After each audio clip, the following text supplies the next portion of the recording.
all know that after the wedding comes marriage. And there are unexpected developments that even premarital counseling does not prepare you for when it comes to do with marriage. There are so many things you will learn in that journey called marriage.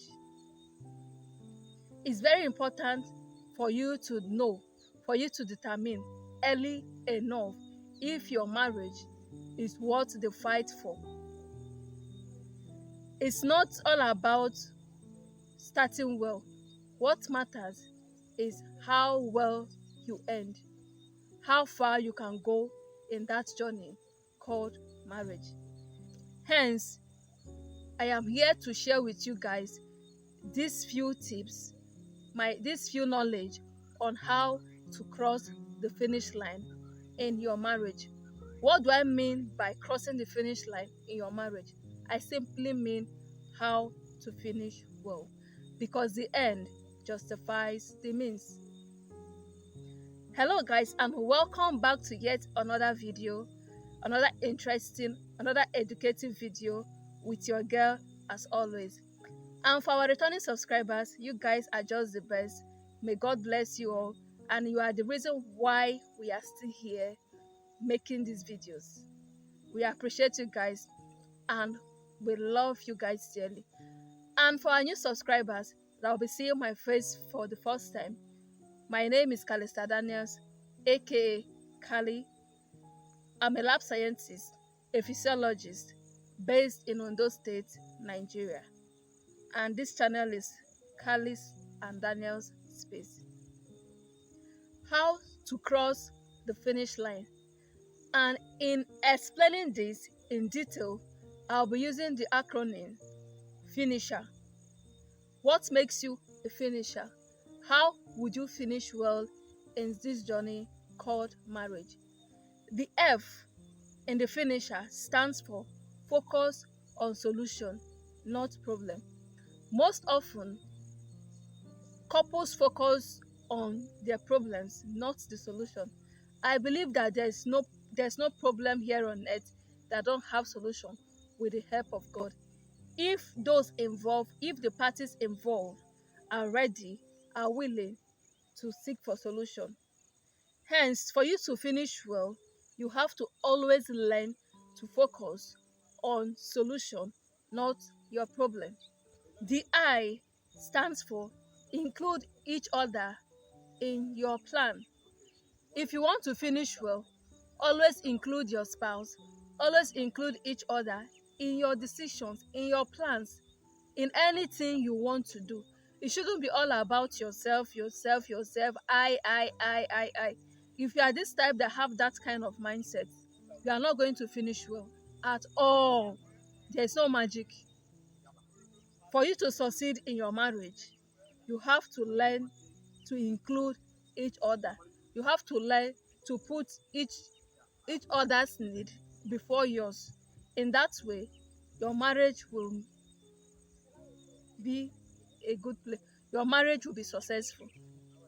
The N in the word finisher stands for negotiate, don't dominate.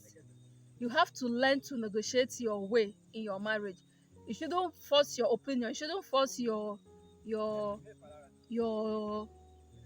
thoughts on your partner.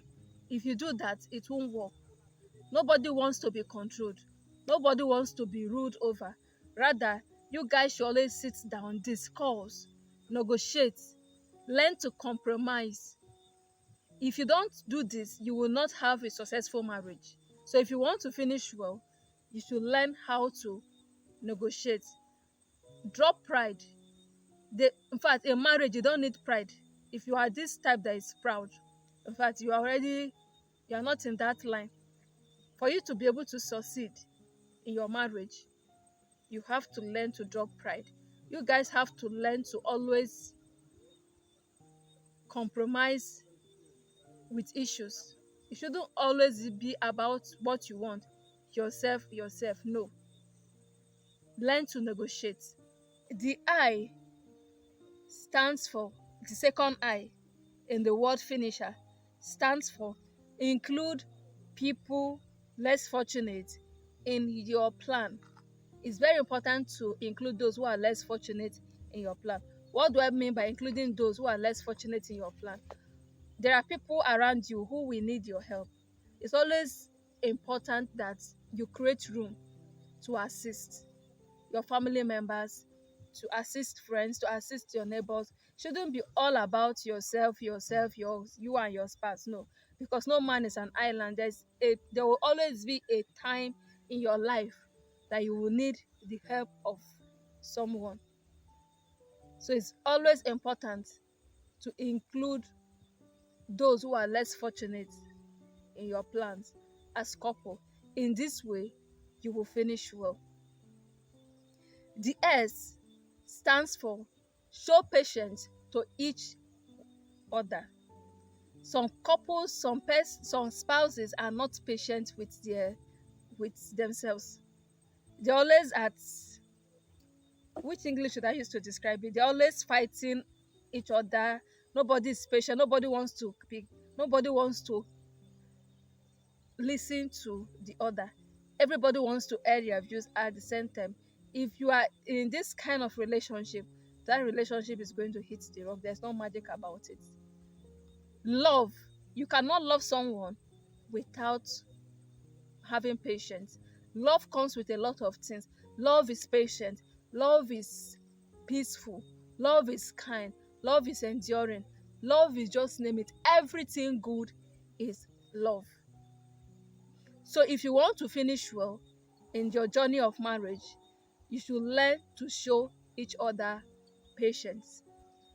The H stands for hold at arm's length, outside interference. Hold at arm's length, outside interference. There's no way you can shy away from that. Most at times, people from outside tends to bring their opinion in your home. So you should know how to draw the line, how to draw the boundary, what to accept and what not to accept. Don't let people interfere in your relationship with your partner. Don't let people tell you what to do. You see some men, they come to visit their friend and they see their friend, the guy, helping the wife in the kitchen, probably washing the dishes, cooking, and they make all sort of funny comment. If it's me in my house, I don't do that.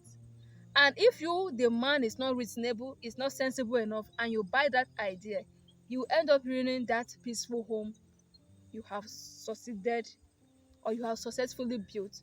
So it's very important that you hold at arm's length people's opinion, outsiders, your parents, your siblings, your colleagues, just name it. Anybody outside you and your spouse is a third party, which means that third parties are not permitted in your marriage. And I'm not saying you shouldn't seek for opinions, but when you seek for opinions, you should be wise enough, you should be sensible enough to know where to draw the line, to know where to draw the boundary, so that your marriage don't come crashing. Because it's not how well you start, it's how well you finish that matters. The E stands for embrace. Embrace often and keep the romance alive. Wow, I just love this part. See how I'm smiling, I'm blushing already. Embrace yourself always. What stops you from embracing yourself? In the morning before you go out of the house for your different um, adventure, you embrace yourself. You can embrace 20 times in a day. Who says you cannot embrace? Embrace yourself. Keep the romance going. Keep the romance going. Some persons, they feel that sex in marriage is just for childbearing. Who said so? Now where they from teach you that one? Say sex in marriage is only for childbearing. Even when you don't want to do that, you can always embrace yourself, hug yourself, cuddle, just enjoy the moment, keep it going, because these are the things that keep the marriage alive. Nothing stops you you having sweet names for your spouse. Nothing stops you from calling your spouse at work. Hello, baby. How are you doing? I hope you've eaten. I just want to hear your voice. Nothing stops that. I can tell you categorically that sometimes when I'm at work and my baby boo calls me, even when I'm sad, it just lightens my day. Probably he will just go, I just want to know how you are doing. But it's like, I don't just see how I'm smiling. That will tell you how I feel whenever I receive that call from him when I'm at work. It helps to carry me through the day. So it's very important that you keep the romance alive. Embrace as often as you can. If you've not been doing it, start it, and I promise you, you're gonna finish well in this journey of marriage. The R stands for read the Bible if you're a Christian, read your Quran if you're Muslim, pray together, and pray alone. It's always good to have your own personal prayer time and family prayer time, because sometimes we have our own personal needs that we need to pray for, and as well we have the family needs that we need to pray for as well. So it's very important that as an individual you have your own prayer time and the family have their prayer time as well. You can decide that, okay, let's say for example, if your family prayer time is 5 o'clock, 5 a.m. in the morning, and let's say 8 p.m. in the evening for morning and night prayer, you can decide to wake up 30 minutes before in the morning, let's say 4:30, to say your own prayer and continue with the family prayer. And you can decide to start your night prayer at 7:30 or after the family night prayer, so that you can be able to pray for your own needs and have that personal relationship with God. Because salvation is individual, salvation is personal. That your partner is saved does not mean that you are saved. No, you have to fight for your own salvation. I don't know if I'm making sense, guys. Stay focused even if you don't feel like staying focused. There are sometimes we lose hope, we lose courage, we just feel down. Just remain focused, because that is all that you need to put through. Nobody tells you that marriage is easy. Marriage is not easy. It's a difficult journey. But alongside, it's very interesting. It's very sweet.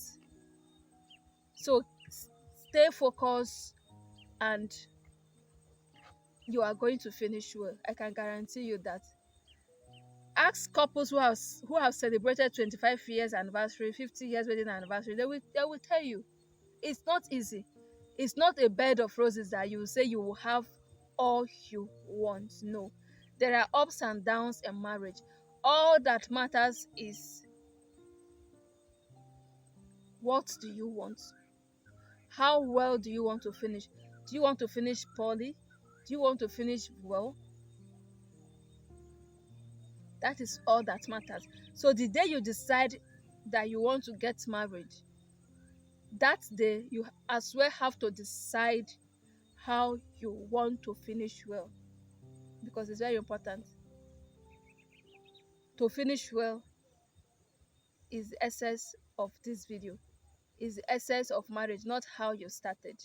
Some persons start poorly, but along the line, oh my goodness, they become champion in it, that they won't even remember that there was a time in their life, in that journey, that things were difficult.